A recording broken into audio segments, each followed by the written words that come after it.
10 வருஷம் மோடியுடைய ஆட்சி. என்ன நாட்டில் எல்லாம் நல்லா இருக்காங்களா? செழிப்பா இருக்காங்களா? சந்தோஷமா இருக்காங்களா? யார் நல்லா இருக்காங்க? யார் பல பலர்ந்து? யார் 3 வேளைக்கு ஒரு நாளைக்கு 6 வேளை துணி மாத்துறது? ஒரே ஆள் இந்தியா. அவர் மட்டும்தான் சந்தோஷமா இருக்காரு. அவரை சேர்ந்த 2 பேர் சந்தோஷமா இருக்காரு. பிரதமர் நல்லா சந்தோஷமா இருக்காரு, மகிழ்ச்சியா இருக்காரு, விதவிதமா துணியில பார்க்கிறாரு. அவருடைய நண்பர் அதானியும் அம்பானியும் நல்லா இருக்காங்க. வேற என்ன உங்களுக்கு விளையாட்டு வந்துச்சா?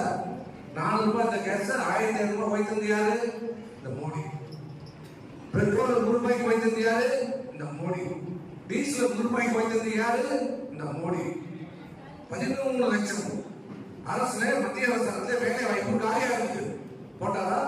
இல்ல. ஒரு வேலை வாய்ப்பு இந்த 10 காலத்துல இந்த அண்ணாமலையை நாங்கள் கேட்கிறோம். இன்னைக்கு சொல்கிறீர்களே இந்த அண்ணாமலை அந்த பாரதிய ஜனதாவோடு கூட்டணி வைத்திருக்கின்ற அந்த கூட்டணி கட்சிகளை கேட்கிறோம். நேற்று வரை இந்த பாரதிய ஜனதாவை விமர்சனம் செய்து கொண்டிருந்த கடுமையான எதிர்ப்பு சொன்ன கட்சிகள் எல்லாம் இன்றைக்கு என்ன பதில் சொல்ல போகிறது? 10 ஆண்டு காலத்திலே இந்த தமிழகத்திலே மத்திய அரசாங்கத்திலே வேலை வாய்ப்பிலே ஒரு 1000 பேர் சேர்த்திருப்பாங்க. சொல்ல இங்கே இருக்கிற நெய்வேலியில் பொது நிறுவனம் நம்முடைய தமிழ்நாட்டில் இங்க வேலை இங்கிருந்தே இருக்கலாம். ஆனா அதுல கடந்த ஆண்டு 1000 பேர் பொறியாளர் தேர்ந்தெடுக்கப்பட்டாங்க. இன்ஜினியர் வேலை எடுத்தாங்க. இந்த 1000 பேர்ல ஒரு தமிழ்நாட்டுக்காரர் கிடையாது. நல்லா புரிஞ்சுங்க, விளையாட்டுக்காக சொல்லல. ஒரு பானை சோத்துக்கு ஒரு பதம்.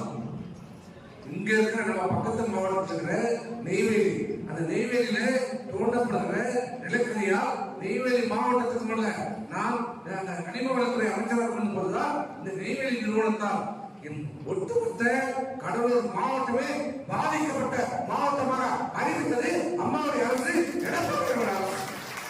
நாங்கள் அறிவிச்சோம். ஒட்டுமொத்த கடலூர் மாவட்டமும் என்எல்சியால் பாதிக்கப்பட்ட மாவட்டம் என்று அறிவித்தது எடப்பாடி அரசு. அங்க மட்டும் பாதிக்கல. அதனால் பக்கத்தில் குந்தரப்பேட்டை, விழுப்புரம், விக்கிரவாண்டி என்ற மருத்துவமனை இருக்கிற வரை அந்த பாதிப்பு இருக்கிறது. ஆய்வு செய்து அந்த ஆய்வு அறிக்கை மூலமாக விழுப்புரப்பேட்டை, விழுப்புரம், விக்கிரவாண்டியில் அந்த பாதிக்கப்பட்ட பகுதிகளை சேர்த்து அங்கிருந்து 5 கோடி ரூபாய் ஒதுக்குறாங்க. வளர்ச்சி நெய்வேலியிலிருந்து அந்த நிதியை பெற்று தந்தாங்க. 5 கோடி ரூபாய் பெற்று தந்தாங்க. ஆனால் அப்படிப்பட்ட நெய்வேலியில தேர்ந்தெடுக்கப்பட்ட 1000 பேர்ல ஒரு தமிழ்நாட்டுக்காக கிடையாது. இதுதான். ஆனா இங்க வரும்போதெல்லாம் பார்மொழி தமிழை போன்ற தொன்மையான மொழி இல்லை. எங்க போனாலும் திருக்குறள் பேசுவாங்க. எங்க போனாலும் திருக்குறள், வெஸ்ட் பெங்கால் போனா தாவரை பத்தி பேசுவாரு, குஜராத்ல போனா பேசுவாரு. ஆனா திருக்குறளை பற்றி பேசுகின்ற திரு மோடி அவர்கள், அண்ணாமலை அவர்களை கேட்கிறேன், திருக்குறளை பற்றி பேசுகிற மோடி அவர்கள் ஏன் உலக பொதுமொழியான திருக்குறளை பல்வேறு அனைத்து தரப்பு கோரிக்கை வைத்திருக்கிறோம். அதை இந்தியாவுடைய ஆட்சி திருக்குறளை திருக்குறளாக அறிவிக்க வேண்டும் என்ற கோரிக்கையை ஏன் இன்று வரை நிறைவேற்றவில்லை? நடிப்பு, நாடகம், வாக்குக்காக சொல்றது. போற ஊர்லாம் அந்த ஊர்ல உள்ளவங்களை பத்தி சொல்றது, எழுதி கொடுத்து வச்சு பேசுறது. என்ன செய்யறது? மத்திய அரசாங்கத்தில் அவர் ஆட்சியுடைய லட்சணம், மோடி அரசுடைய லட்சணம் நான் சொல்லல. அந்த சிஏஜி ரிப்போர்ட், அந்த நிதி நிறுவனம் சொல்லிருக்கு.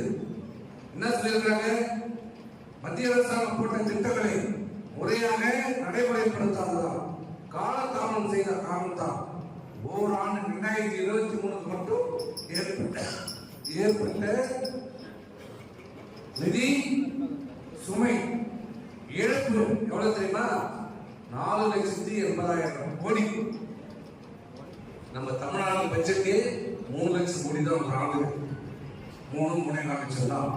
ஆனால் ஒரு ஆண்டுக்கு மோடி அரசுடைய செயலற்ற, நிர்வாகத்திற்கற்ற, நவீனமான ஊழலுக்கு வழிவகை செய்கின்ற அந்த காலதாமதம் செய்ததால், முறையாக அமல்படுத்தாததால் ஏற்பட்ட இழப்பு 1,70,000 கோடி இந்த நிர்வாகம். ஆனால் தமிழ்நாட்டில் வெள்ளம் புயல் வந்தபோது ஒரு நாள் பார்க்க வராத மோடி இன்னைக்கு வராது. வாரத்துக்கு 3 நாள் வராது. போறாரு, கடல்ல குளிக்கிறார், காலுக்கு கடற்கரையில் வந்து சாமிக்கு போறாரு, இங்க வராது, ரயில்ல போறாரு, ட்ரெயின்ல போறாரு, ஹெலிகாப்டர்ல போறாரு, அப்புறம் நடந்து போறாரு, கார்ல ஷோ பண்றாரு, ரோட்ல போறாரு. நீங்க எத்தனை முறை போனாலும் தமிழ்நாட்டு மக்கள் மத அரசியலுக்கு வாக்களிக்க மாட்டார்கள். இது மத சார்பற்ற நாடு தமிழ்நாடு. அனைத்து மக்களும், அனைத்து சமுதாய மக்களும் நல்லிணக்கத்தோடு வாழ்கின்ற மாநிலம் தமிழ்நாடு. பாரதிய ஜனதாவுக்கு போடுகின்ற ஒவ்வொரு ஓட்டும் நம் இடஒதுக்கீட்டுக்கு நாமே எதிராக போடுகின்ற வாக்கு. தமிழ்நாட்டில் 93% பட்டியலின மக்கள் 18%. ஆனா இன்னைக்கு அவங்க இருப்பது 23%. உண்மையிலே அவர்கள் தமிழகத்தில் அவர்கள் மக்கள் தொகை 23. நியாயமாக அவர்களுக்கு 23% இடஒதுக்கீடு கொடுத்திருக்க வேண்டும்.